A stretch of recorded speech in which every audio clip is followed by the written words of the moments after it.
हाँ तो दोस्तों, आज लगभग जो चारों डिफेंस कंपनी लिस्टेड है तो उनके स्टॉक अराउंड 5 से 6% ऊपर थे। तो उसके पीछे के क्या रीजन है उसके बारे में हम बात करेंगे और जानेंगे कि आपको इन डिफेंस कंपनीज के अंदर इन्वेस्ट करना चाहिए या नहीं। चलिए शुरू करते हैं। तो देखिए, सबसे पहले अगर हम यहाँ पे ये जानेंगे क्यों स्टॉक्स ऊपर थे, तो देखिए यहाँ पर अगर हम देखेंगे तो गवर्नमेंट ने जो 100 जो डिफेंस आइटम गवर्नमेंट इंपोर्ट करती थी तो उसके ऊपर बैन लगा दिया है। तो वो इन अ वे अगर आप देखोगे तो अगर हम इंपोर्ट जो करते थे अगर हम उसको बैन करेंगे तो यानी कि जो डोमेस्टिक कंपनीज है उनका प्रोडक्शन बढ़ेगा और उसी की वजह से अगर हम देखेंगे तो इन कंपनीज के लिए काफ़ी फायदेमंद है। और आपको पता होगा कि आत्मनिर्भर भारत के चलते यहाँ पे जो डोमेस्टिक प्रोडक्शन है उसके ऊपर यहाँ पे गवर्नमेंट का मेन फोकस हो रहा है। और उस पॉइंट ऑफ व्यू से अगर आप देखोगे तो हमारे यहाँ पे 4 मेन कंपनीज अभी लिस्टेड है। जैसे एक हिंदुस्तान एरोनॉटिक्स जो कि गवर्नमेंट की ही कंपनी है।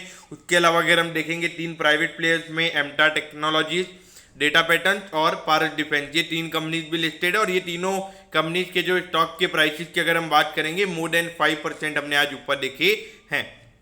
तो देखिए, अभी ऐसी बात चल रही है कि आने वाले टाइम पे गवर्नमेंट और 100 जो डिफेंस के जो आइटम्स है उसके ऊपर वहाँ पे जो इंपोर्ट गवर्नमेंट करता है तो उसकी तरफ से वहाँ पे फिर से बैन लग सकता है। तो उस पॉइंट ऑफ व्यू से अगर आप देखोगे तो 100 आइटम्स अगर आप देखोगे, अगर इन कंपनीज को अगर उनके ऑर्डर्स मिलते हैं तो वहाँ पे जो आने वाले टाइम पे जो अर्निंग विजिबिलिटी की अगर हम बात करेंगे तो वो काफ़ी अच्छी हो सकती है। क्योंकि अगर इनको ऑर्डर्स वगैरह मिलेंगे तो इनकी ऑर्डर बुक काफ़ी अच्छे तरीके से बिल्डअप होगी। और अगर आने वाले टाइम पे अगर इंडिया का जो डिफेंस मैकेनिज्म है अगर वो काफ़ी स्ट्रांग हो जाता है तो हम आने वाले टाइम पे एक्सपोर्ट के ऊपर भी फोकस कर सकते हैं। अभी अगर हम देखेंगे तो हमारा जो मेन फोकस रहता है वो डोमेस्टिकली हमारे इंडिया से रिलेटेड ही फोकस रहता है। यानी कि अगर एक टाइम के बाद अगर हम काफ़ी स्ट्रांग हो जाएंगे तो वहाँ पे हम एक्सपोर्ट भी कर सकते हैं। और जब अगर एक्सपोर्ट करने की बारी आएगी तो वहाँ पे ये कंपनीज काफ़ी फिनोमिनल रिटर्न दे सकती है।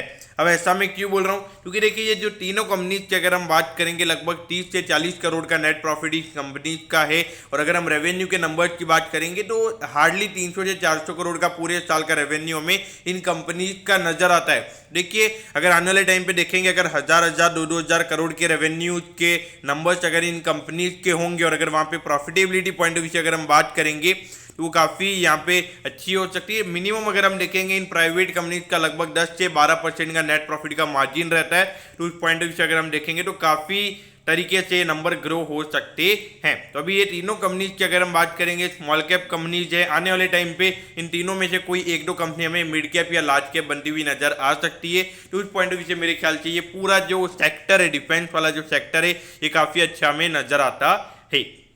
तो दोस्तों, मैं होप करता हूँ कि आपको समझ में आ गया होगा कि डिफेंस के स्टॉक के ऊपर थे और ऐसे में आपने क्या करना चाहिए ये भी आपको अच्छे से समझ में आ गया होगा।